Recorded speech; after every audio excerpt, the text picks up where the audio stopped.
Welcome to the Model Rail Replacement Podcast, helping you get to your onward journey. A friendly service that helps you get from A to B, or probably nowhere at all.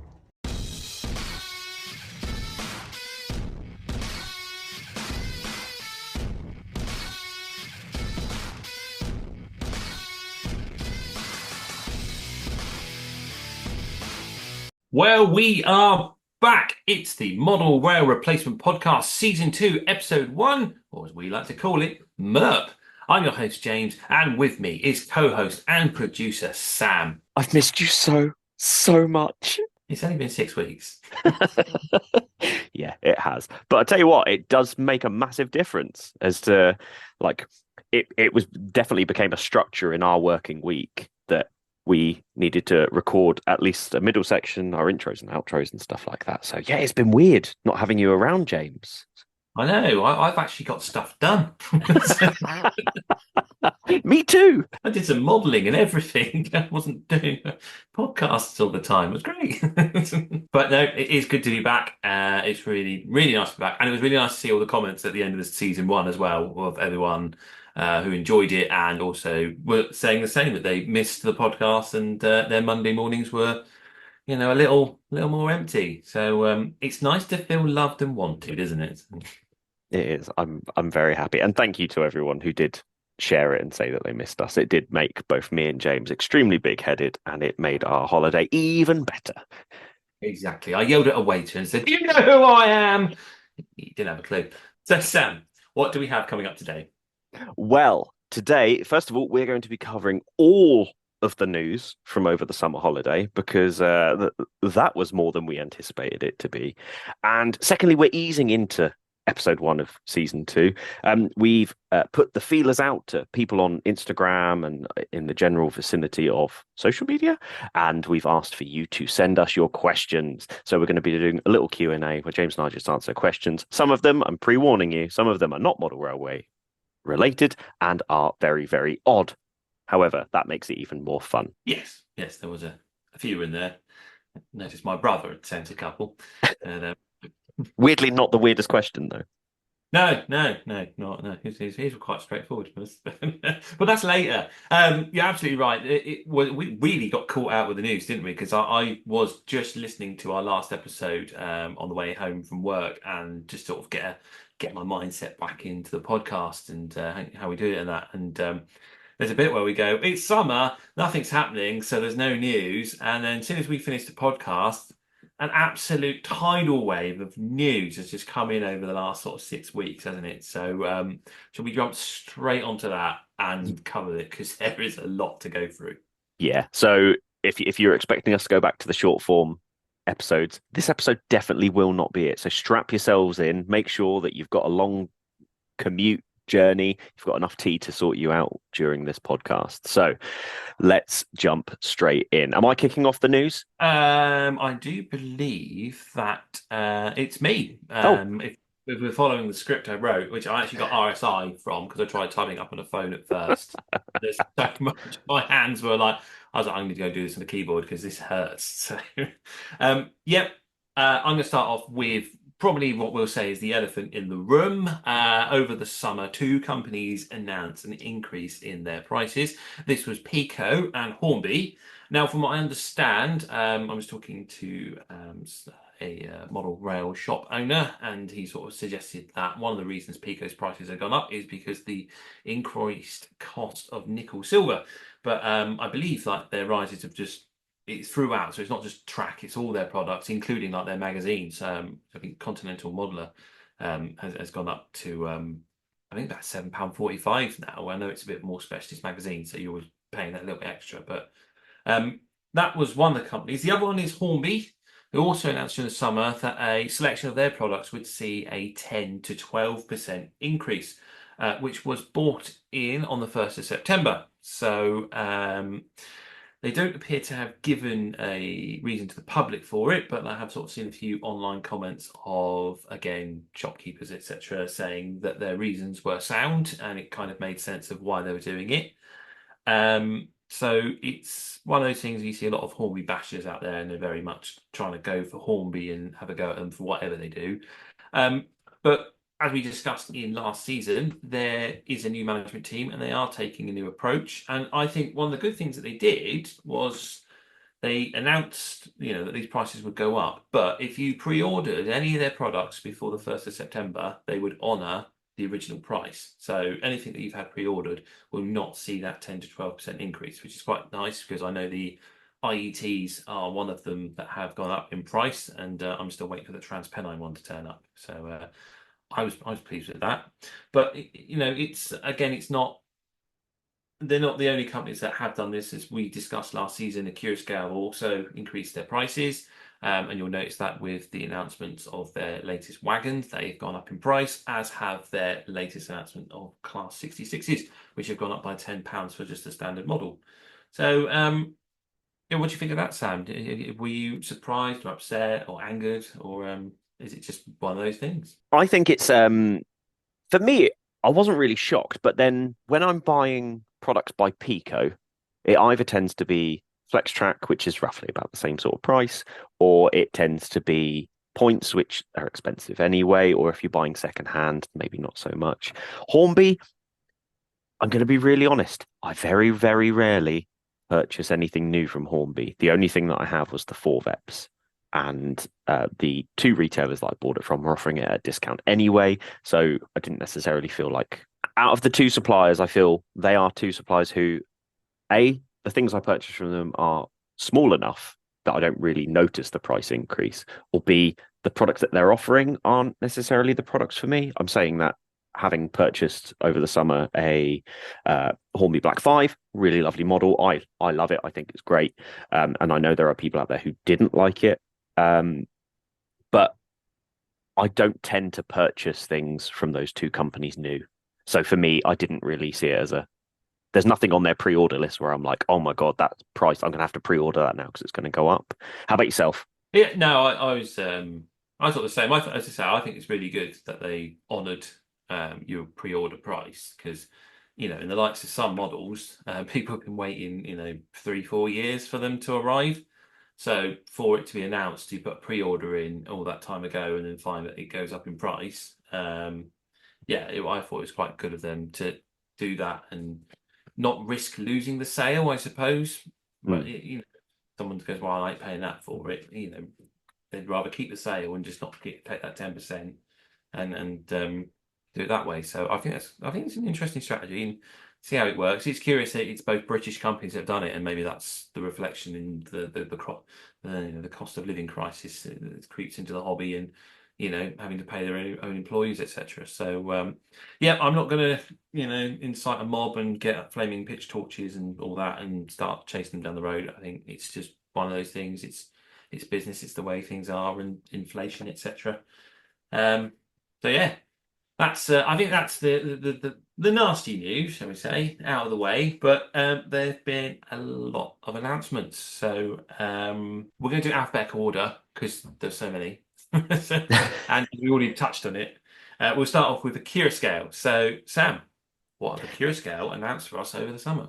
So, Accurascale have announced a new batch of Class 66s, including the exclusive triple grey GBRF, which is called the Euro 66 as a nickname. If I'm right in saying that, that's like the slang name given to it. They are going to be doing another one, which at the time of recording is yet to be announced. Along with that, there was an announcement.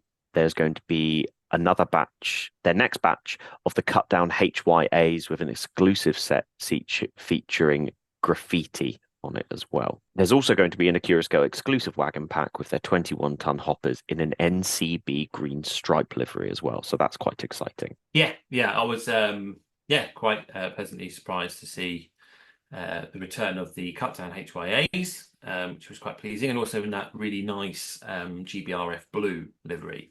And the graffiti set's really cool as well because it's I think it's FOS graffiti, and like they've done like a Garfield the cat on one side and they've done it on the other. So you can get that wagon set and put it with some of the wagons from the first batch to increase your rake there. And it was nice to see the 66s being announced, especially the large logo BR Blue. I was hoping they would do that one. And then I'm gonna throw my hat in the ring now. I've said it a few times like on social media and that, but I'm pretty certain that the yet to be announced 66 is going to be the gold Drax 50th anniversary locomotive. And I also suspect that Hornby will be doing the gold wagon to go with it, because they did mention something in the summer announcements that they got something lined up with Drax. And as we'll discuss later in the news, some other company is in a smaller scale is also making these products. So yeah, it was exciting all round. I think it's nice to see some more 66s. So the price has gone up a little bit, but not too much. Not going to break the bank. And yeah, some very lovely models in there. Yeah, I was really tempted by because the triple grey GBRF 66 does look stunning, and I nearly bought one solely seeing the picture of it. I've since taken a cold shower and decided that, you know what, I don't need one. A 66 is something I don't need on the layout right now. So just to tempt you though, just remember it's an Akira Scale exclusive, and they sell out quite quick, and you can only get them from the website. And once they're gone, they're gone. So you know. Don't do this to me. And then the companies would be after you on eBay. That's all I'm saying. Yeah, that's true. You know, I'm one of these That's people my who. Harry Needle Railroad 37 experience. All right, I nearly lost out there. Okay, all right, we'll see. By the end of the episode, I've probably purchased one. So yeah, we'll go from that. But yeah, I mean, it's some very nice products. And also, I did notice when I was looking into their announcement of the cut down HYA wagons that on RM Web, one of the members of the Curious Scale team did mention that there is to be another announcement of a new tooling product coming. It's just a little throwaway comment that was in one of that, and I was like, ooh, so there is something else to come from a Curious Scale, but we'll have to wait and see when that is. That's A covered. Next up then is B. We're going to go with Bachmann's bumper summer announcements. So Bachmann sort of dropped a few releases beforehand in regards to Graham Farish. It was their V2, and in 00 it was the brand new 08 and 09 diesel shunters. So they've announced livery samples for them.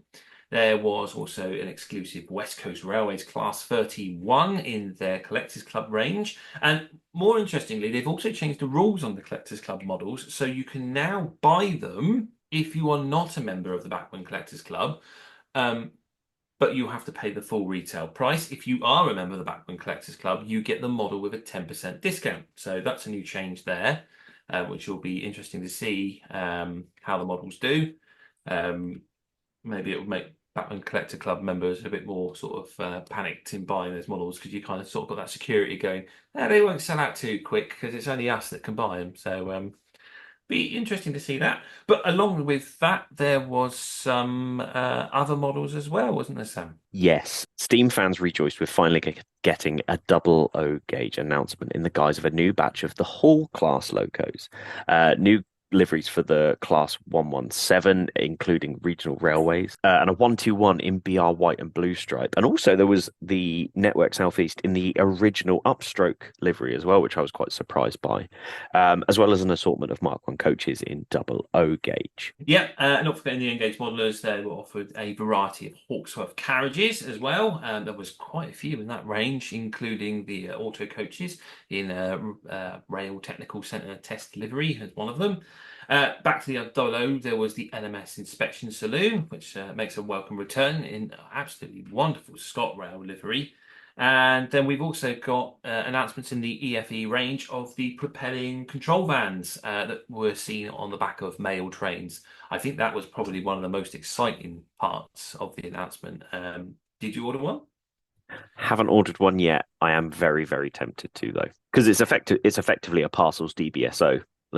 Although different names and stuff like that, that is effectively what it is in essence. It allows you to have the loco at the other end, so you can propel with the loco at the back rather than at the front. So you've got that 40C, the DBSO, that kind of thing, where you don't necessarily have to have the loco at the front of the train to propel the vehicle. You can drive it from the other end. That's it, exactly. And I know that you are considering having a terminus station on your layout, so it would be quite well suited, because that's really what they were designed for. It was to allow the train to be propelled into the terminus with the loco sat at the front, ready to go, because the post train was always very important, had to get through and had to be run, sort of thing. So I think I joined the railway a year too late to ever see a post train, but yeah, there's quite a few tales about them and the importance of getting them through and people delaying them, etc. So yeah, I think that'd be quite a nice addition to the OO gauge range. Yeah, I do also. I posted a little video after I watched the announcement, but I do want to give credit where credit's due. I think Bachmann did this announcement in particular very, very well. It's like they were particularly listening to our feedback. Everything felt a little bit more condensed. It felt like we got all of the separate bits, and then there wasn't any of the big waffle like there usually is. And I wanted to say I thought Bachmann did a really, really good job on this announcement. And I think that the other manufacturers, if you're going to make a video, certainly have a look at how they're announcing it, because it certainly makes a big, big difference, because I really enjoyed watching the announcement. I didn't need to skip it like I would usually when I was watching after the fact. I was able to just sit through it because it was a very short announcement in the grand scheme of things. So well done, Bachmann. Yeah, I thought it was a very good video as well, because it's kind of I'm sure we are not the only people that will put that video on YouTube. They will start talking about, say, a bus in the EFE range. I've got no interest in buses, so I just will skip through that, and I'm just going to go looking for what interests me. That's all I'm there for. It's so yeah, it's quite good to see that it's quick and fast paced, and here you go, we're making this, and this. So yeah, definitely a lot more entertaining video, I'd say. Yeah. So yeah, we can move on to. I was going to actually say skip C, but it just occurs to me that there is a C to cover, and that's Cavalex, who announced a second batch of their Class 56s. So they are ready to now be pre-ordered. Which if you've missed out or you want another one, get yourselves in for that, because they are an absolutely beautiful model, and I wouldn't be surprised if the Cavalex 56 it's going to, I reckon it'll be between, because Hornby Magazine have already started their awards for the year, and the Curioscale Class 66 Cavalex 56 in the running for 00 Loco of the Year, and I think it's going to be a tight call between those two personally, but we'll see on that one. Otherwise, we move to D. With which is Dapol, and they announced another run of their Manor locomotive in OO gauge. There's the return of their super detailed black label A4. In O gauge, there was the new batch of O8s, which are about to land in shops, and their HIA hopper wagons with extra graffiti on the side. I even noticed a Batman symbol on one of them. They also announced a shunter's truck, which I'm sure will be very popular in the O gauge community, especially for those that like shunting that with one of their Great Western Locos. I mean, that's going to look brilliant. And then N gauge wise, there wasn't nothing really announced, but there was release of photos of their engineering example of the new GWR Mogul, which looks very nice as well. So this was one of the ones where what they were showing was really nice, kind of interesting. I was especially surprised about the A4s in it, but over the grand scheme of things, nothing in here that I was like, oh, my wallet. I wasn't sort of screaming that the pounds were fleeing my wallet as this came out, but everything looked pretty that they were announcing. So it was very much thank you, my wallet's safe, but also none of this is bad stuff. No, some nice little announcements, but like you say, the wallet was safe there. That's Dapol covered. Who we got next? I think we're jumping to H, but not Hornby. No, not Hornby. So next up are my newest friends in the model railway world, Helion, who have announced a 00 gauge class 153 and 155, promising high detail, including micro cabs, NRN radio pods, snowplows, digital and sound capabilities, a low profile motor, and 8 separately fitted light functions. They're also going to be offered in a huge variety of liveries, the 153 in the likes of the London Midland, Northern, Great Western, to name a few, and the 155 in regional railways, West Yorkshire and Northern. And what is quite nice about this particular livery is that one of them is going to have a Portsmouth head code on it. So I'm happy from that point of view, because they did used to run in Portsmouth in the day. So that is certainly something that will be on my radar, because I know that it ran in the area. So yeah, a beautiful looking loco. I was working with Helion at Gagemaster on the day that they announced it, and there was a huge buzz about it to the people who did come in and sort of ask about it, and the samples of everything they had on show were absolutely phenomenal. So yeah, a very interesting announcement. something I never thought I would need. Now knowing that it's something that I could run in my area, and they're going to be doing it with a Portsmouth-based head code on it, that does make me very, very excited. Yeah, I think it was a very interesting announcement, a bit of a surprise, and it was nice to see. And it's sort of following the same path that Bachmann took with the 117 and the 121, in the fact that it's the same basically design but shrunk down to a single car unit, which the 153 is, because I mean it was the 155s were taken away and they're all split up and then given extra cabs and they were converted to the 153s. So yeah, it's kind of a smart move, I suppose, design wise to do that. And yeah, I'm also looking forward to it because I think there are just a handful of 155s left. Let's say if there's one in the latest Northern livery, I will be putting in a pre-order for that, I think. So we're going to jump to the other end of the alphabet because God bless Hornby and Cato. They don't appear to have announced anything in between. So we'll stop at the R's with Rapido, who've announced an OO gauge Manning Mortal L class, as well as revealing engineering samples of their S160 loco and their N-Gauge Class 44 Peak. So I think the S160, I don't know, have you seen the photos? Yes, it looks absolutely stunning, and it's one of those I'll never need one, but it does look fantastic, and I can't wait to see it in the livery samples as well. Yeah, I'm really looking forward to seeing. I haven't pre-ordered one, but I think I probably will. I just want to see the colours on them before I decide which one I want. Mm. But yeah, I think they look absolutely amazing. I think the Manning Model is a nice little addition, especially for the increase in people that like to do industrial railway modelling. And I think they did it in O gauge. I'm not sure. I'm sure they've done it. Yeah, but anyway, it looks great, and it's one of those unusual prototypes that wouldn't have been touched like 20 years ago. So it's great to see something like that come along. And the 44 looks very good as well. And I think the N-Gauge market has been crying out for some peaks for a very long time, as the old Farish ones are a bit long in the tooth with the tooling there. So yeah, some nice additions there from Rapido. So sticking with R, as James alluded to earlier, we have announcements from Revolution with an exclusive Drax livery Class 66 with biomass wagons in the Celebration 50th livery. So that's in the nice gold livery. Their surprise announcement that they are to also enter the TT market with the offering of the MMA and JNA box wagons, which will mean they will be offering this wagon in 3 gauges. Offerings will include the Network Rail, the DB Schenker, GBRF, the Mendip Rail, and Tarmac liveries. Now, this was a very, very surprising announcement to both you and I think it was also the first announcement that came out almost as soon as we finished recording the very last episode. Yeah. I think we just missed the boat on this one. But yeah, I was really surprised, and I was like, do you know what? All of a sudden, TT felt like it was going to be here and be a bit more real by the fact that not only was it another manufacturer, but it's one of the smaller manufacturers was willing to dip the toe in the water and have a go at this scale. And I think these wagons are going to be a real welcome addition to that scale, because now with I think Hornby's Class 66s are not too far away.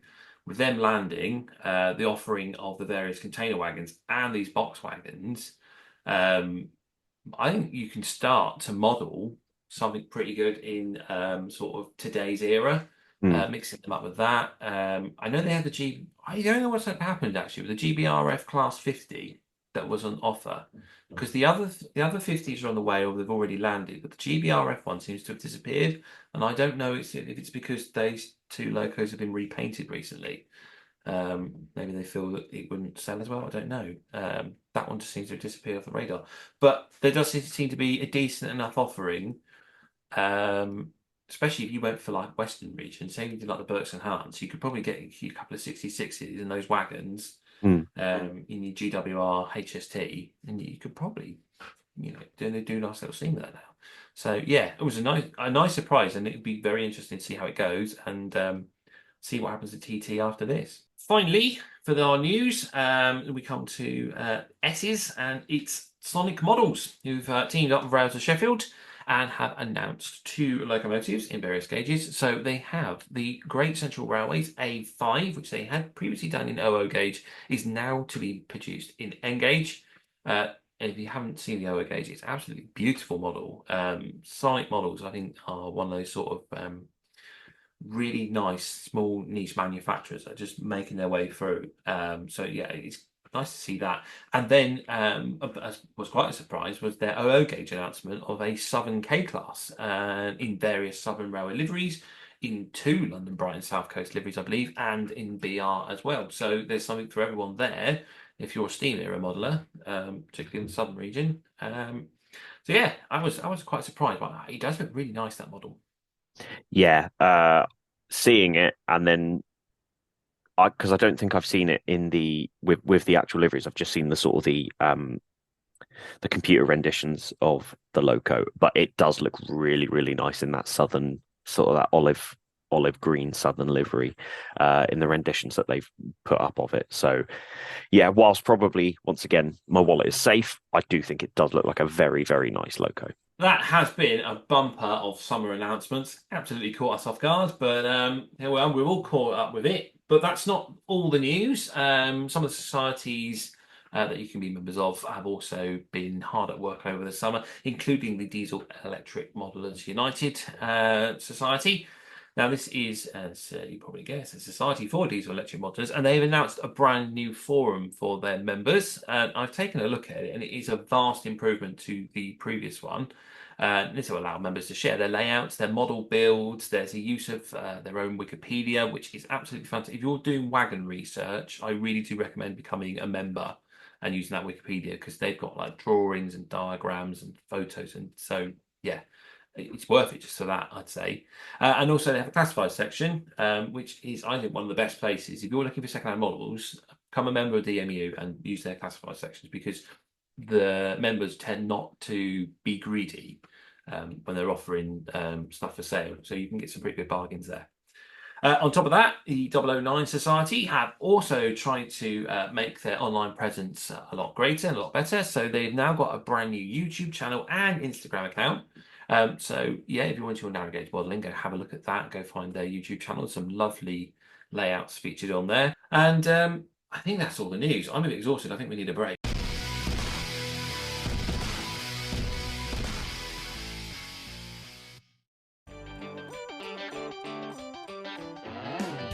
Look at that! You see that there? The super shiny diesel loco that's coming this way. Yeah, I see it. Isn't it beautiful? So fresh, so clean, like it's straight out of the box. I mean, yeah, it's nice, but I prefer it to have a used look to it. In an ideal world, that would be nice. But I'm sure the owner doesn't have the confidence, skill or time to undertake such a job. Then why don't they just send it to Emperor's Path? Emperor's Path? Yeah. SBJ has years of experience in model railways and wargaming, the ability to meet your weathering needs, and works with you during the whole process to ensure the project is how you want it, not like it's come through a factory. Come on, that must cost a fortune. Not really. He offers different levels of weathering at really affordable prices. I've got my whole fleet weathered by him. My loco's got the full treatment, whilst my rolling stock just a dusting with the airbrush, and it looks really authentic. I might just get a quote. How do I contact him? You get him on Instagram at emperors_path, by Facebook, Emperor's Path, or emperorspathcontact@gmail.com. Emperor's Path Weathering. If it's not filthy, let's change that.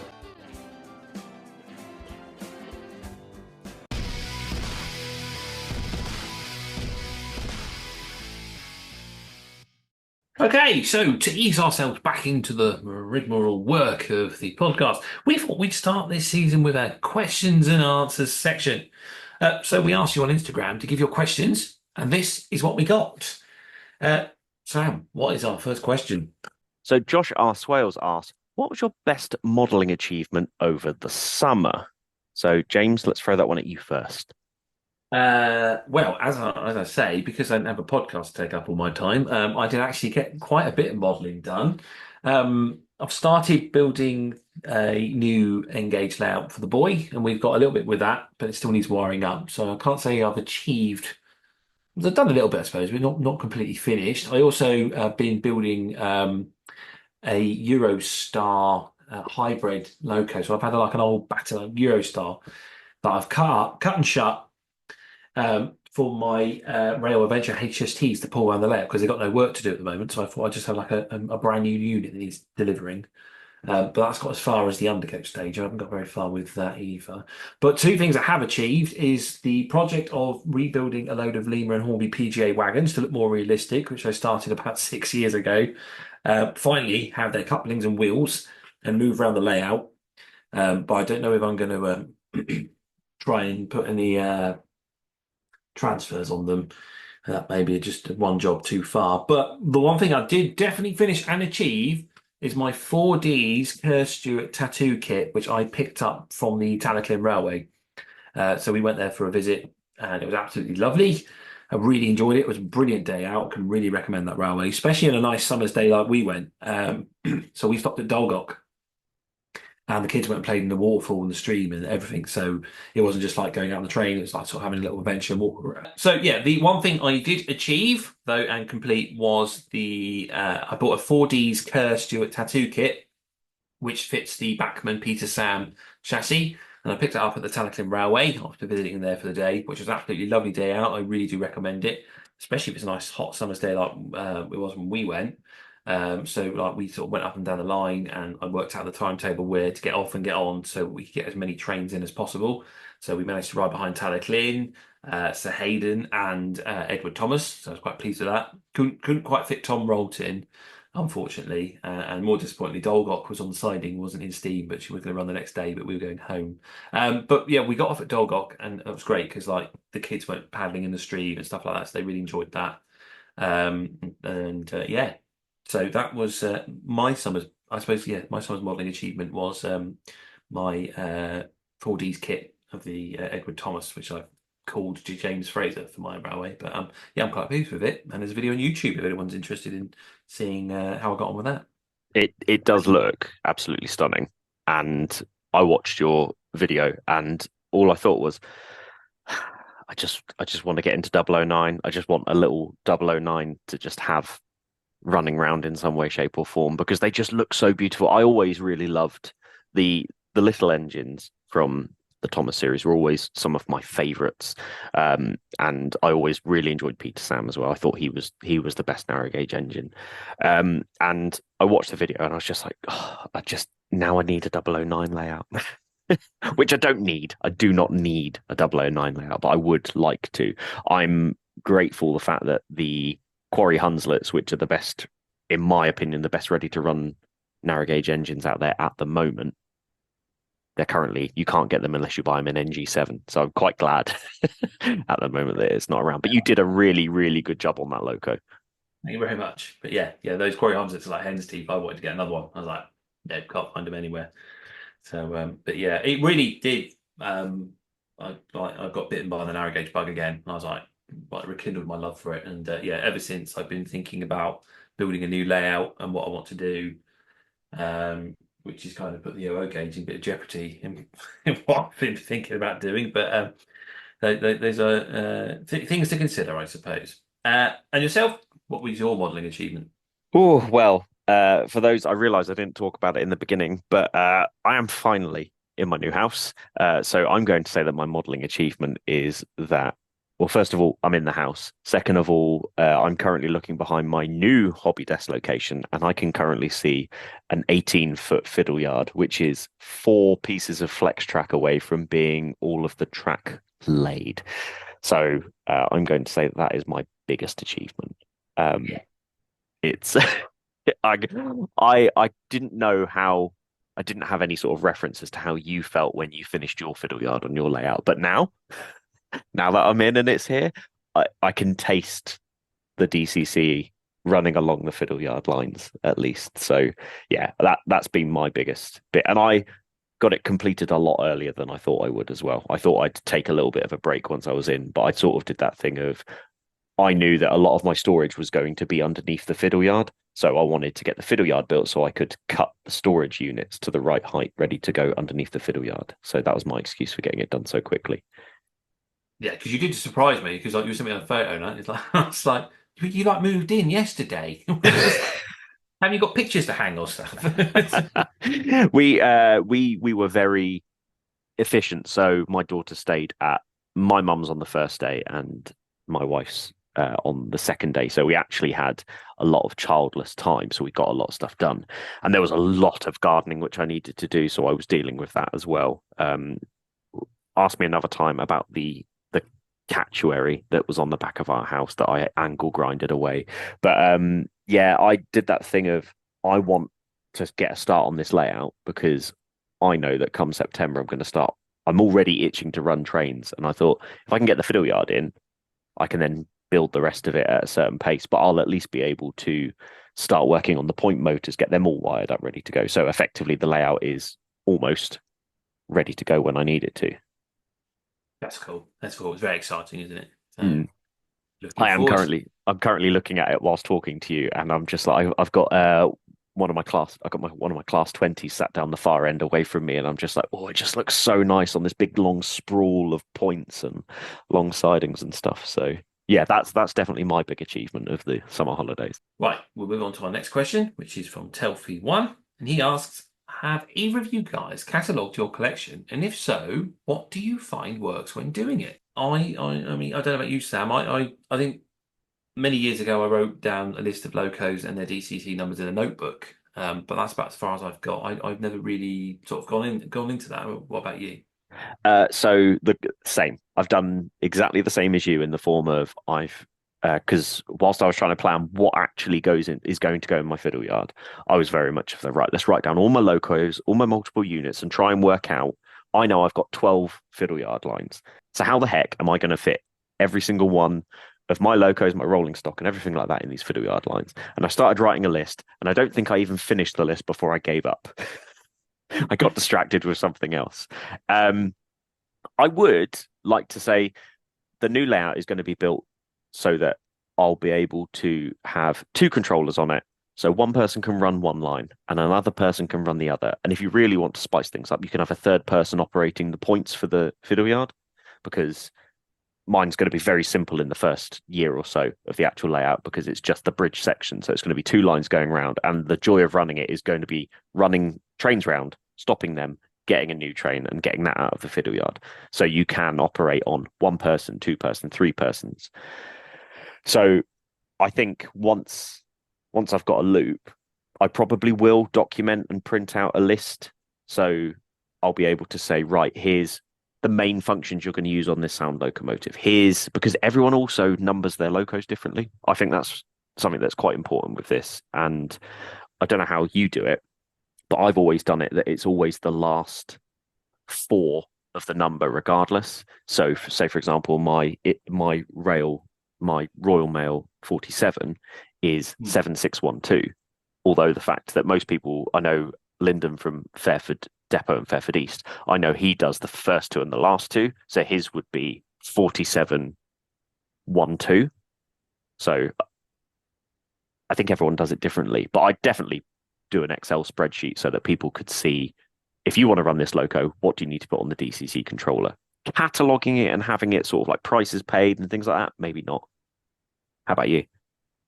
Yeah, no, I mean, I'll be honest, all my DCC locos are all on free at the moment. That hurts my soul to hear that.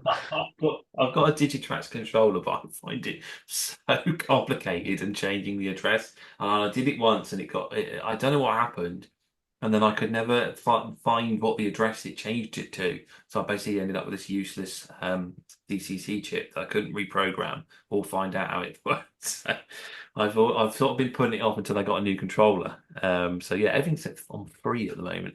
But I know so my dad, he's got quite a vast collection, and I'm pretty certain he just has a very large Excel spreadsheet with a photo of the loco or a type of that loco, maybe not the actual photo of it, and then a few details if he's got it DCC sound fitted, chipped, and what its addresses and that. So that's sort of the way he does it. I'm pretty sure it's Excel. I can double check with him.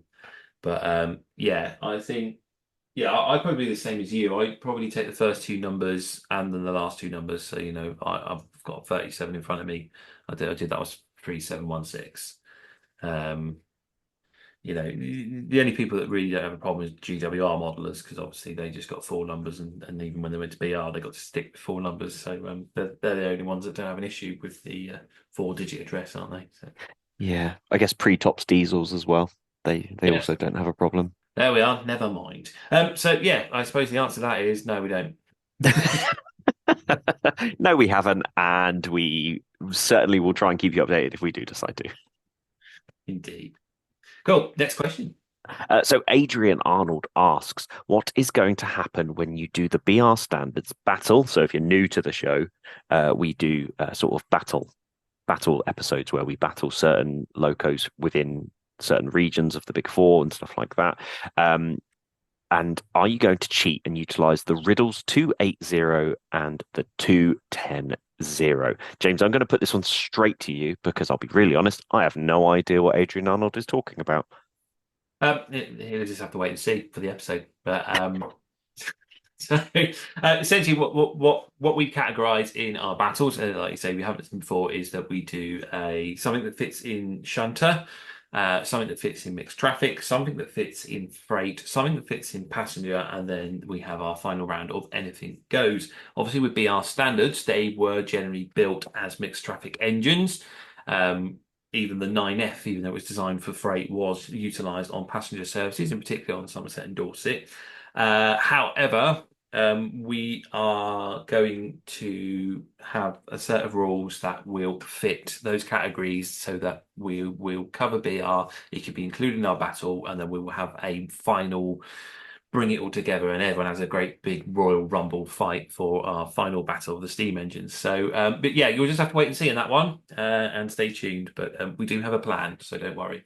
We'll move on to the next question. This is from Chris87 UK. I think I know him. He asks, who did the boy say he wanted to be like when he grows up? A signalman like his dad, or a driver like his uncle? Anyway, we'll get a more serious question. This is Stomagale. Now, he wrote quite a long one, and I'm going to try and phrase it the best I can. He's basically, the future of the hobby is always changing and developing. And I was wondering if we agree that with the changes in technology, the improvement of 3D printing, and the idea that model trains aren't just for boys, do we expect to see a lot more of these types of things in the future? So an increase in technology and bringing people into the hobby, an increase in 3D printing, and more women coming into the hobby as well.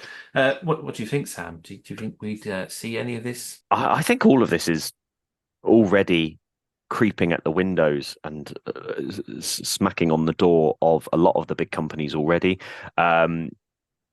Technology, it's out there. Merg have already demonstrated what you can do on a very small budget. 3D printing, there's so many people out there who do 3D printing, whether it's small little parts, extra detail bits, or even full locos, or even, I don't know, a Talaclin body that you might have purchased in the past. All of these things are going to help. And the final one about the model railway being exclusively for boys in the past, I can say, since I got back into the hobby in 2020, I am definitely seeing a lot more not just for boys in the hobby. And I'm going to say a very outlandish statement. I feel like there is such a wide sprawl and a much accepted sprawl of different types of people in this hobby. And I'm extending that third statement a little bit, but I think that actually, whilst we're quite an Aggie hobby in terms of towards the manufacturers, I feel like there is a lot more acceptance in the model railway hobby than there are in some other hobbies out there. So take that as you will. I feel like the inclusivity of the model railway hobby is definitely good. And I've certainly noticed in the last 4 years since I've been back in the hobby that there are more people of different backgrounds, creeds, race, preferences in the hobby, and I think it's better for it. Yeah, definitely. I think it's the same. Like I notice it a lot with Warhammer. When you get the Instagram reels pop up, I'm noticing more and more female Warhammer modelers. that are getting interested in that. And, it doesn't take much to wander over from Warhammer to Model Railway. So, they should be with us soon. And also, I don't think we're, like you say, we're a lot more inclusive and not as gatekeepy as, because some of those girls do get some really nasty, sexist, bigoted comments sometimes in regards to them enjoying the hobby that some boys thought they could just keep to themselves. And yeah, I'd say we are more than welcome. We have open arms. Come along and join us, and because it's not just about the trains, it's about creating the scenery and painting figures and all that stuff as well. I think that's what makes this hobby so enjoyable. You don't have to like trains; you can like other elements of it. And there's a lot of I don't know if you notice it in magazine articles where someone will talk about how them and their wife go and do something because the wife actually does the scenic part and they do the layout building part, and they sort of do it together, and they get little different experiences out of it. So yeah, I think like you say, it's already happening around us. 3D printing, that's just moved off by miles. I remember, I think the first 3D print I ever bought was a Class 165 or 166 shell to fit a Farish 170 chassis. Mm. This is years ago, and I bought off Shapeways, and it wasn't bad, but that layering in the 3D print was really obvious, and it sort of it was this what spoiled the model. And as you say, I have recently purchased the 4Ds tattoo kit, and the difference in it, the layers are almost barely noticeable around the boiler and the saddle tank and that. And it's only the roof. It's the only spot that I can still see that layering. So there's definitely such a dramatic and vast improvement in 3D printing. It definitely is the future for the hobby there, I'd say. And agreed, yeah, Merg are always pushing new technologies for it. So yeah, I think all those things are coming this way. Excellent. So we are moving on to some other questions now. So Upwell and Onwards asks, what podcast episode has the most bloopers? None of them, we delete them. I mean, the one that always sticks in my head that we missed a massive chunk of the episode out is the Fiddleyard episode. And it's not it it was a case of there were so many bloopers, and obviously we left a little bit in there because it was funny. The Fiddleyard episode, I remember recording it, and I remember editing it as well, and it was very much a case of there's a lot of that episode that never actually made it to the light of day. So, and I know that a lot of people have asked us to go back to some of the topics that we've already discussed. So maybe we will do that as well. And as James said in the past, if we start getting people signing up to a Patreon, we will start doing episodes of all the bloopers and stuff like that the Patreon only people can do. So if you want that kind of thing, sign up to our Patreon. Yeah, indeed. Yeah, I think yeah, that one was definitely one of them. I know there was one episode that we recorded, and we re-recorded the entire thing again just because it was just so rubbish. Yeah. But I can't remember what one that was. Yeah, I can't remember what episode that was as well. But yeah, there we are. That's how bad it was. We can't even remember what one it was. Cool. Right then. We also got a question from Little Western Model Railway, who asks, what is one scene, not layout, you'd love to model, like a building on fire or a milkman leaving a house? I guess I've not actually managed to do a station scene yet. I want to just have a nice station scene. I guess that's hopefully one that I can include on there. I would never have thought of a milkman leaving a house as a scene. That's just weird. Do you know what popped into my head when I read that was the scene from Father Ted where the milkman's leaving and they're watching him from the car. And he's like, Teresa, I forgot me fucking trousers. I would be more than happy to model like that because I've always wanted to model Alan Partridge's car with the graffiti on the side. I won't say it because we don't like to swear on our show, but I've always wanted to model that. So yeah, get some sort of Alan Partridge scene on the layout is one of my goals. I think yeah, just those little movie cameos. Alternatively, what I quite like is, and I've seen it, and I've always been tempted, and I probably will get one eventually. Is Buggles Kelly Station do the barber shop from A Close Shave. Yeah. Not what's the wrong episode, the Thomas the Tank Engine, which Duck crashes into. And every time I see that, I keep thinking, "Oh, I kind of want to buy that and just do a little cameo of that. I think that'd be quite cool.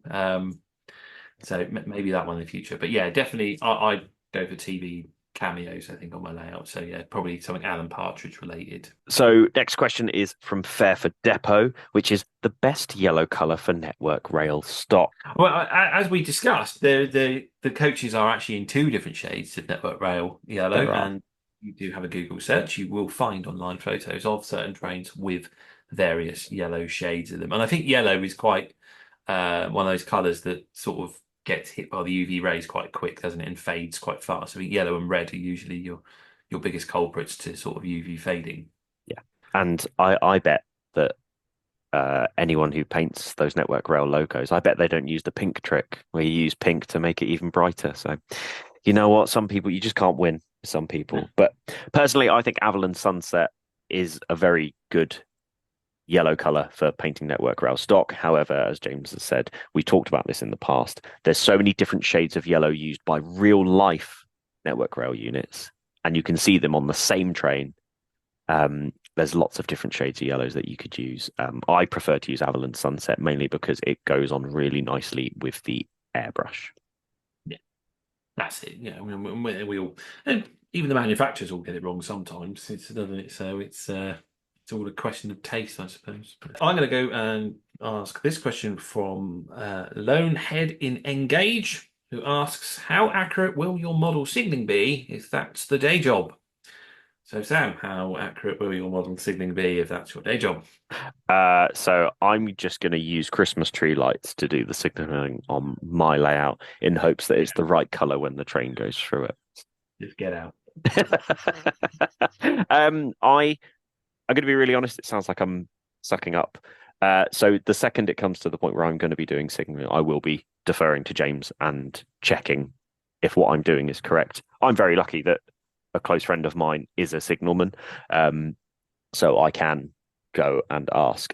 As far as I'm aware, at the current stage of the layout will be there's only one signal, and that is as you go across the bridge to Portsea Island, just before you go underneath the old fort, there is one signal that's above there to go onto the island, and that's the only one I am aware of.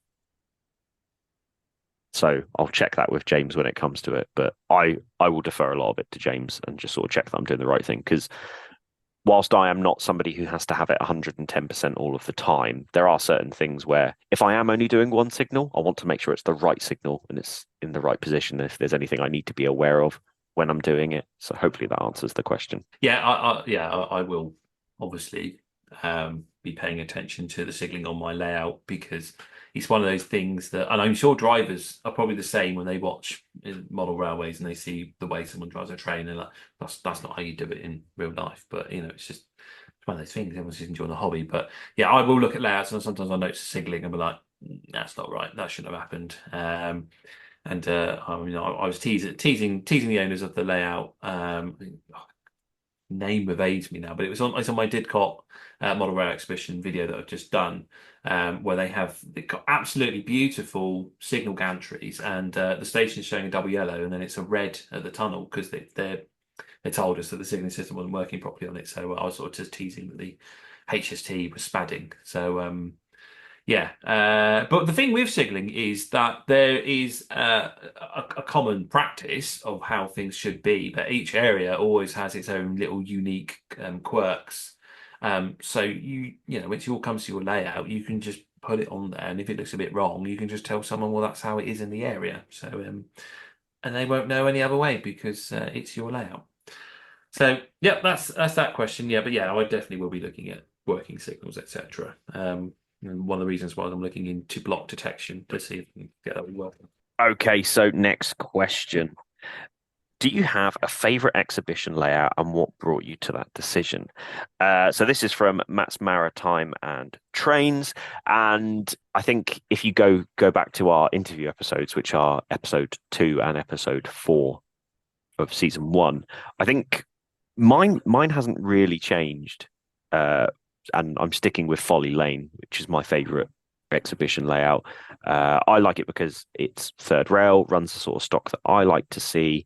It's in the right era for me, and it's a simple enough layout that it is almost a round and round, but it does have an extra siding for the cement works, I think it is, and there's also, I think it's effectively a 4-platform layout. So there is a little bit of things that you can do. You can have one train overtaking another, things like that, and I think that's why it's one of my favorite exhibition layouts. I'm very lucky in the sense that I first saw it at a Portsmouth show, and it's recently been sold on to friends of mine, Greg and Martin from the Ebsworth Street and the Beckenham and West Wickham club. So I know that I will at least get to see it another time in the next year, let alone hopefully a few more times than that. But James, as I say, mine hasn't changed. What about you? I can't for the life of me remember what I said mine was when we went through the questions, because it does change from what you see and what is out there. And I also have a terrible memory for names, so I can visually see a layout in my head. And at the moment, the one that's sticking in my mind was one I saw at Worley, which was a narrow gauge layout. And it was quite clever because it's a sort of an L shape, and you came out the terminus, and it went round a lake and sort of climbed up, and then it ended back at the terminus. But there were sort of like separated scenes. But for the life of me, I can't remember what it's called. But yeah, that one at the moment, I like that one. That's the one that's sticking in my mind anyway. I think I might have said White Acres before, which is a modern image layout on various levels. Which is always quite an entertaining layout to see as well. But yeah, it's quite hard because there's lots of really nice, really good layouts out there. Mm. So, but yeah, that kind of got me off guard because I can't remember the name of anything. Okay, we'll go on to our next question, which is from Fairford East, and they say third rail or overhead. Discuss. So third rail is where the traction picks up electricity from the ground, and overhead is when it's picked up from a pantograph. I hope that helps. Going back to Fairford Depot now. This is the last of their questions. So we have let people submit multiple, but I think this is a very, very important question. Types of coffee that Sam likes, and does James reciprocate? Now, James, we all know that I love coffee, but are you a big coffee fan, or do you drink it to survive? I just have a cup of Al Jazeera, or whatever Nescafe call that one. Al Jazeera. Caffeine has very little effect on me because my brain is already wired up like it's got caffeine going in it already, so I don't really need it. As my dad used to tell me as a child, not add Coke because the caffeine just make go hypo, but he didn't. It was the sugar. But yeah, no, I'm not. I'm not a coffee connoisseur. I just drink coffee if I want a coffee. But I'm more of a tea man, and we'll drink Yorkshire tea. It's Yorkshire tea or nothing, in my opinion. You can't get better than Yorkshire tea, and we did have to campaign quite hard at work when they tried to make us have PG tips. It was, didn't go down well. They thought the strikes over pay were bad. The strikes over tea. I can imagine that there would have been uproar. The railway network in your neck of the woods would have been absolutely disrupted. So I can completely understand that. Most of them would come to a stand because they bought tips. You've got to use 2 bags to make it taste as nice as Yorkshire, so you're not saving any money. It's a very, very good point. I will say if you do like coffee, and whether you use French press or anything like that, if you want a really, really nice coffee, this is my current go-to at the moment. Trade Coffee, which is based in Brighton. They do loads of really, really lovely blends, but they do one called the Black Pearl, and it has been my go-to since November last year. If I don't have a bag of Trade Coffee in the house, I start to shake a little bit because although I like other coffees, that's one to pick up. So if you do want to pick yourself up something nice, Trade Coffee, the Black Pearl blend, and even better, there is a coffee shop down here called the Slaughterhouse, which actually serves that coffee as well, which makes it even better. So I'm very happy. Very nice. Our good friends over at Sanford East ask, What's the one thing you've learnt from season 1 of the Model Rail Replacement podcast, and will it influence content for season 2? Sam, have you learnt anything? I know I'm not much of a learner.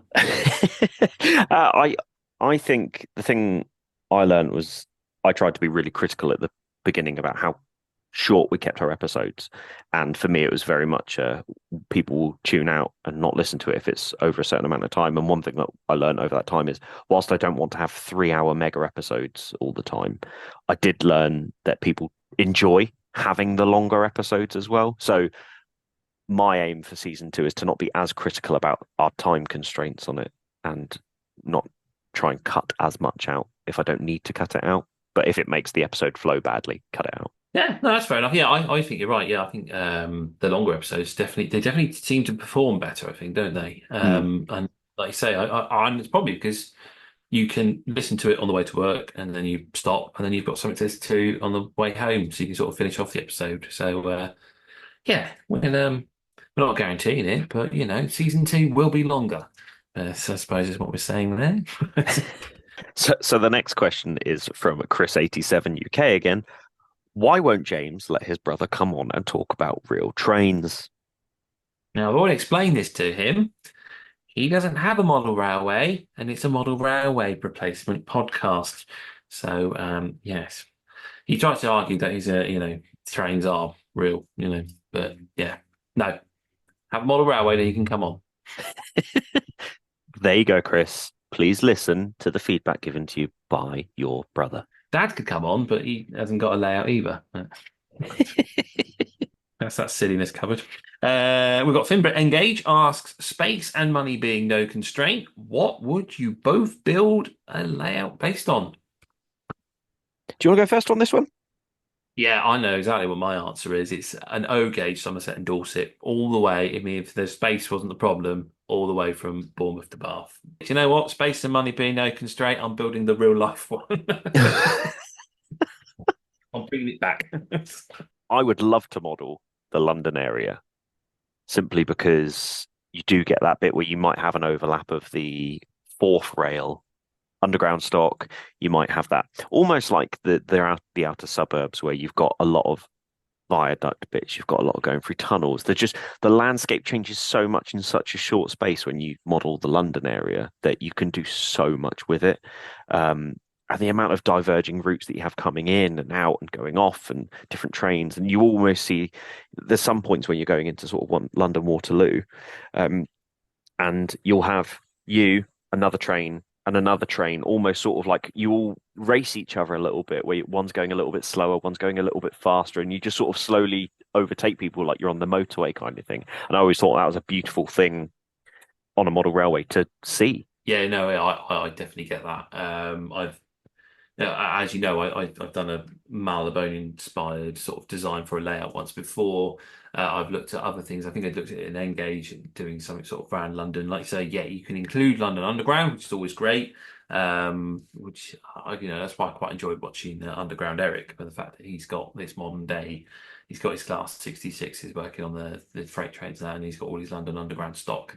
And then if you just look at London on like Google Earth, and like Rail Map Online is great. If you haven't used that website, it's a really brilliant website. So it's just Google Earth, and then someone has painstakingly drawn every railway line that ever existed in Britain onto that map, and you can follow it round. So if it doesn't exist anymore, you can look at the satellite images and you can see the scars on the land where it was.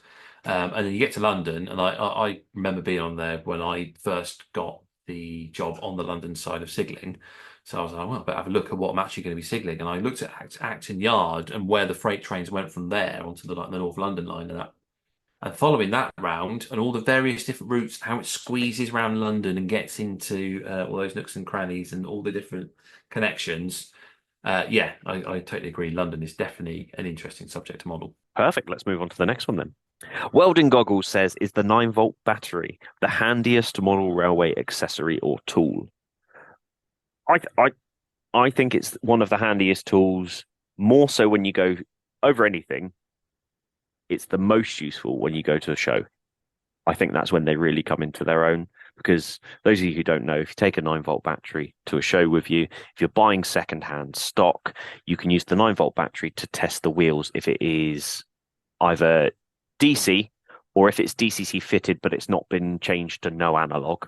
You can use the 9-volt battery and you'll be able to see if the wheels turn on a loco before buying it. And that's one of the biggest problems, is getting something home after you've bought it secondhand. You're not going to be able to go back to who you bought it from to then say, oi, there's a problem with this. Not easily anyway. So at shows, I think it is one of the best tools you can carry on your person at a show.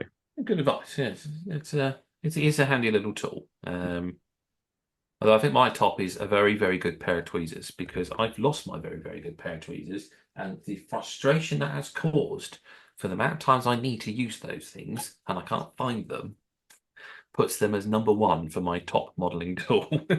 We'll go on to Telfie1, who asks, if you were to manufacture a locomotive, what would you commission that you think would be a big hit? I think a 5-Wes or a 5-Wessex or a Class 442, whatever you want to call it. So it is an plastic pig. Yes, the plastic pig. So it is one of those locos that I think is cruelly missing from the ready-to-run market. No surprise, Sam's here talking about EMUs. I think it would be a well-received item of rolling stock that could come out. They are, very loosely talking, they are an EMU that, rather being converted from Mark 1 rolling stock, they're converted from Mark 3 rolling stock. So it's a 5-car unit, Mark 3 rolling stock with EMU style ends on it. They used to run from London to Bournemouth, London to Portsmouth, and around that sort of area. Like that, they have been all over the south coast, and I think it is an absolute crime that they are not in a ready-to-run form, considering some of the other stuff that is available in a ready-to-run form as well. So, and I imagine the biggest thing is going to be cost, because it's a 5-car unit. It's not a 2-car, which is a little bit a little bit of an easier pill to swallow than the full 5-car option. Yeah, that's fair enough. And I don't know. I've got a feeling that model's not too far away. I'd like to think it's not far away. With all the quirky things that are getting made these days, it just seems like a natural choice, especially if you already produce Mark III tooled coaches, or maybe you're going to be moving to the market of Mark III tooled coaches. Hey, Beckman. But yeah, I don't know. I just got a feeling it'll be around soon. But my choice, I think, would be I've got a bit of the narrow gauge bug at the moment. So Tom Rolt from the Tanaclin Railway, because as it stands, if you wanted to model that railway, you can get your Skarloey, or as Bachmann will be releasing, I think this month, their actual Tanaclin locomotive, so you don't have to pull the face off. They've got Dolgok in the guise of Renius, which you can use a conversion kit for. Sir Handel is been announced to be produced. They already do Peter Sam, so you've got Sir Hayden and Edward Thomas covered, and also you have Douglas covered in the fact that Duncan has also been announced. So to complete the set for the Tanaclin Railway, I'd go with Tom Rolt just to so you can have all the steam engines of that one. I think that one, or a Kerr Stewart Wren. So I think they're absolutely lovely little locomotives, and it'd be really interesting to see if a manufacturer could produce such a tiny little engine. I agree with that, and I think 009. I don't think you could really go amiss with most of the 009 stuff right now. I feel like 009 is in a really good place. It's a small enough layout that you don't need to take up as much space with it, but scenically, because most of the time they were 1-track lines, it's almost like you build a railway in your scenic area when you do 009. I think that's what makes it so stunning. Yeah, and it's suitable for the one-person operator, because, like you say, it's probably going to be one engine in steam. You don't need to worry about shunting some trucks around in the yard, whilst you've got some other things that you need to stop at the station and you're trying to multitask. You've just got the real pleasure of just watching a lovely little steam engine just trundle through some scenery. And I think that's what is the real charm about it. And it's certainly the reason why I sort of keep thinking about going back to 009 and building something new. But yeah, again, we'll see about that one. I'm going to change a word here because we are a family-friendly podcast. Fudge, marry, kill. If you're not aware of how that game works, you have to pick an option for each of those. And the options that we have been given by Lugauchi. Look, G, Ouchie. Sorry, Lagucci? Lagucci. Let's go with Lagucci. So the options, James, that you have for fudge, marry, or kill is a class 40, a pacer, and an intercity 125. What's your fudge? What's your marry? And what's your kill? Okay, well, I've got to be honest. I've never really thought about getting into intimate relationships with trains. So it's very much out of my comfort zone. But I think we can all agree that everyone hates pacers. So that's probably going to be the one that's going to the scrapyard. Um, if I just want to go have a bit of fun for a bit of a ride, maybe behind the class 40, I suppose. And then uh, diesel electric modelers definitely have a soft spot for the Intercity 125, and I think I'd be very happy married to a 125, although I'm sure it would cost me an absolute fortune to keep. I'm sure you'd be eternally satisfied, though. Indeed. Indeed. The thing I thought about this question is it feels like that's not a hard question at all. I mean, the only one of mine that I truly think is great is the Intercity 125. It's an odd question, and like James, I've never thought about getting into an intimate relationship or even a one night stand with a train. But if I had to, I'm matching James's responses. Yeah, I mean there are people out there. I don't know if you ever saw a program on Channel 4. It was about people that were really into cars, and I mean they were really into cars. So I guess. It was a very eye-opening program. I've got to be honest. Well, there we go. Some people have submitted several questions, responses that aren't necessarily questions. So apologies if I haven't read your question out. It's because I don't deem it a question, and I'm just very grateful that you did respond to us. So thank you very, very much. Luke Scale Modeling asks your dream railway holiday. Oh, that's a good one. I mean, I've definitely. So I've got a friend at work who goes out to Europe, sort of every summer with a few friends and does like a lot of rail tour around there, and it sounds great. But I just know that other members of my family probably wouldn't enjoy that as much. So it's on my to-do list, but that's probably way off in the future when I can leave the children at home. I'm sure the boy would come, but yeah, maybe that. I would. I don't know. I mean, I'm quite into American railway. Do you know what? I'll just go around the world. If it's a dream railway holiday, it'll be around the world to see everything, anything and anything. I could just have a look at, have a ride behind, and just take in the world heritage of railways. So that's my massive get out answer. But it's a good question. I do like it. Yeah, I mean, I think it definitely. Some of us don't necessarily like. We love model railways enough that we're doing a podcast about it. But sometimes I think people forget that you do also have lives outside of model railways. You don't live and breathe model railways all the time. There are other things that go on in the background. Saying that, mine would be the Orient Express. I would love to do it, and just experience it. I think it would be. It's very cliche, I know, but it would definitely be one of those once in a lifetime things. Alternatively, for those of you with a big wallet and want to donate to James and my GoFundMe page, I have floated the idea to James several times that if the general public paid for it, we would go and do a tour where we go to Hamburg and we go on the trains, we do all the things, but we also go to Miniature Wonderland. And I think it would be a very fun holiday. Whether James could put up with me for 2 or more days in a row is yet to be received, but yeah, I think that would be a very fun railway themed thing to do. So if you've got a big wallet, let me know. Yeah.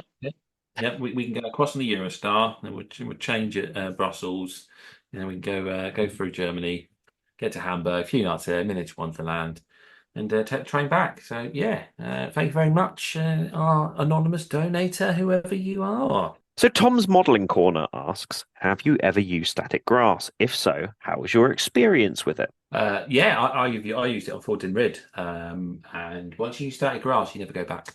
It's brilliant, brilliant stuff. You want a really good applicator, I think. I've tried using it before with I think Gauge Master said it has Gauge Master Puffer Bolt, but I think it's a pretty knock one. But obviously they rebrand everything. And the puff one's okay when you sort of shake it up and just, as described, puff and just push it and it'll just sort of eject the fibers out. But they don't all stand up, so most of them lie down. But if you get a really good static grass applicator, it's worth the investment. I know they can be quite a lot of money, but once you bought one, you got it, that's it. You shouldn't need to buy another one ever again. I had a Green Scenes one, I think, and I think Green Scenes got bought out by another company, but I think they still manufacture the static grass applicator. But off the top of my head, I can't think who bought them. But yeah, I've got one of them. It's like, and it was most of the magazines recommend it as one of the better static grass applicators, and they're great. Just put your glue down. You have to use special static grass glue. Normal PVA is not the glue that you want for it. It doesn't dry right, or I think one of those scientific reasons. But yeah, I just use that, layer it on, and then get some layering spray, add another layer on, blend the colours. And you'll never look back. It's really easy. One little trick I learned is, so they've got a crocodile clip on it that you're supposed to attach to the baseboard that sort of creates some, I don't know, magnetic field or something to allow the static charge for the particles to stand up. But if you just get a bit of brass rod and just attach it to the crocodile clip and you just sort of wave it underneath as you sprinkle the grass on, that's an even better way of getting the fibers to stand up. So that's a little tip there. What about you, Sam? You use static grass? I have not used it in train form yet. I always used to use the pre-glued static grass tufts when I did Warhammer. I used them as like little, rather than having to static grass the entire base. I used them to just create a little bit of, because I liked having like desert bases or things like that. So having a little bit of sort of desert straw or something like that was always quite a nice little thing. But I didn't need to buy a static grass applicator for it. I have bought a static grass applicator, knowing that I'm going to need it in the next year or so. But I've not used it yet. So I bought it prior to the move. I knew I needed it. It was on offer, so I picked it up. I just haven't had a chance to actually use it yet. Fair enough. Yeah. Your life will change when you do. Excellent. I'm looking forward to it. So moving on to the final question of our show, and it is from Ed Hughes 442, which goes very nicely with a statement that we said earlier. Is there a way to influence one of the big manufacturers to produce a model of an EMU or DMU or DEMU? Yeah, you've got to kidnap their children, write the ransom note, and it should be with you within 4 years. Is that the right answer? You know what? I'm not even going to add to it. I'm not going to say my thought on it. I'm just going to leave it at that. And I'm going to say that it's probably time that we go for a break. Yeah. Probably. Sorry, it is a very good question. I think maybe it's just a case of whenever the manufacturers are like at shows and that, and they have their little slips for model ideas. If you just keep bombarding those little post box with the same model, just sign it in different names, put about 90 different entries in. They'll think it's different people. That's probably the best way to get it done. I'm not sure. What we'll have to do, we'll probably have to get a manufacturer on, and we can ask them that question. Maybe we could put some feelers out and see if one of the manufacturers would like to come on the show and discuss manufacturing that, and we'll take it from there. But yeah, I think, Sam, you're absolutely right. It's been a very long episode, and thank you very much for everyone who stuck with us. We're going to take a short break and come back with our social media shout outs before we call it a day.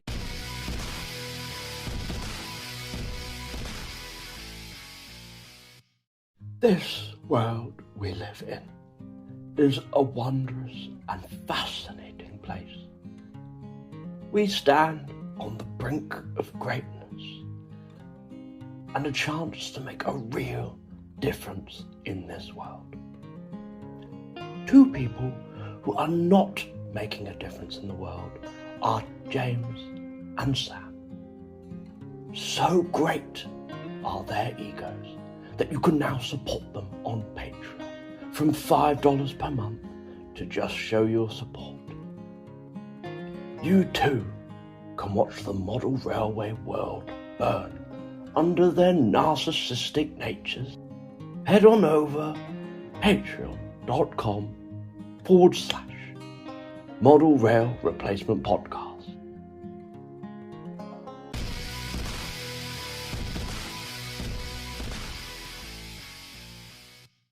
Okay, yeah, we are back then for our social media shout outs. We'll try and keep things short because obviously it is quite a long episode. We'll dive straight into it. Sam, who have you got this week?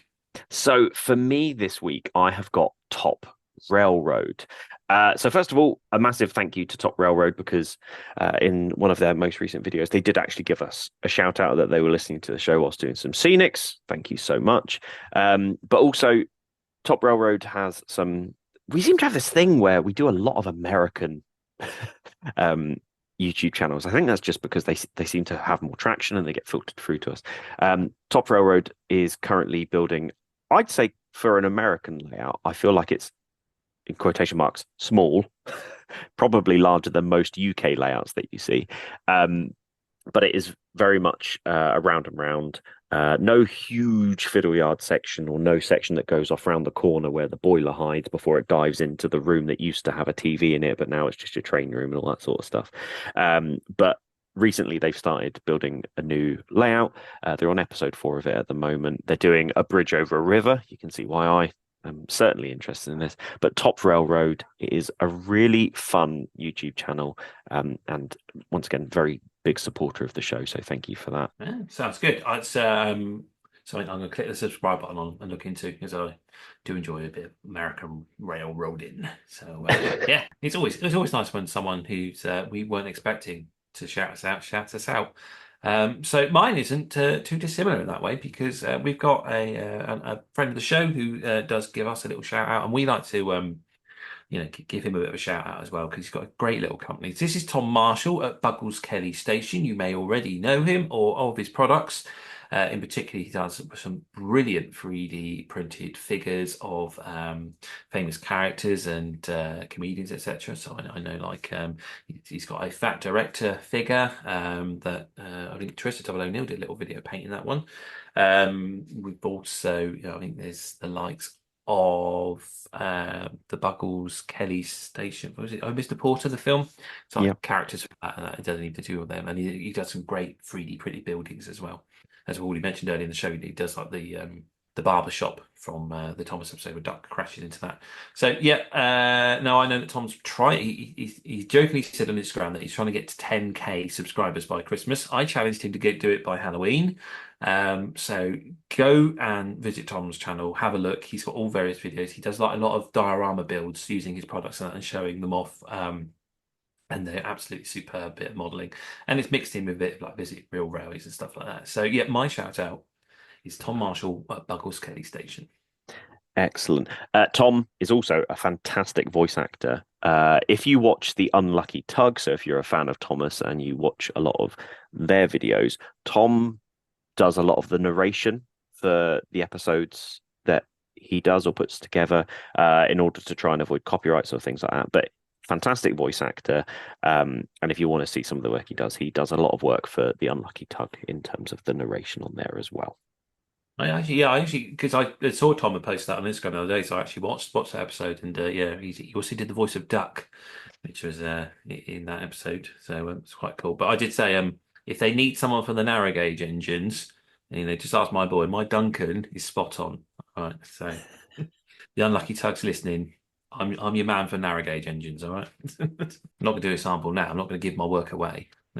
No, of course. Excellent. Well, that is our shout outs. And if you haven't already, please go and give those a big like. So, yes, that's Buggles Kelly Station and Top Railroad. There are picks for this week. That wraps us up for this show. There's only one more thing to do, and that's obviously promote ourselves. So, Sam, how can people find you on social media?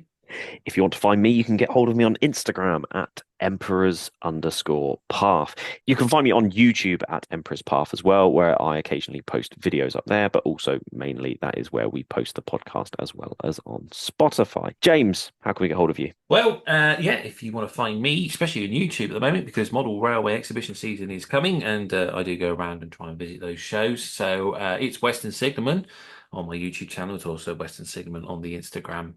But don't forget that the Model Rail Replacement Podcast also has its own Instagram account. You can find us under that very name or email us at modelrailrp@outlook.com.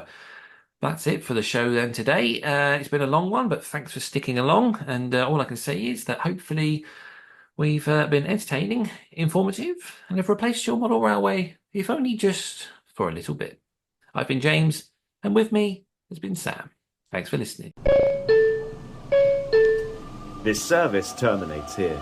Please ensure you take all of your personal belongings with you.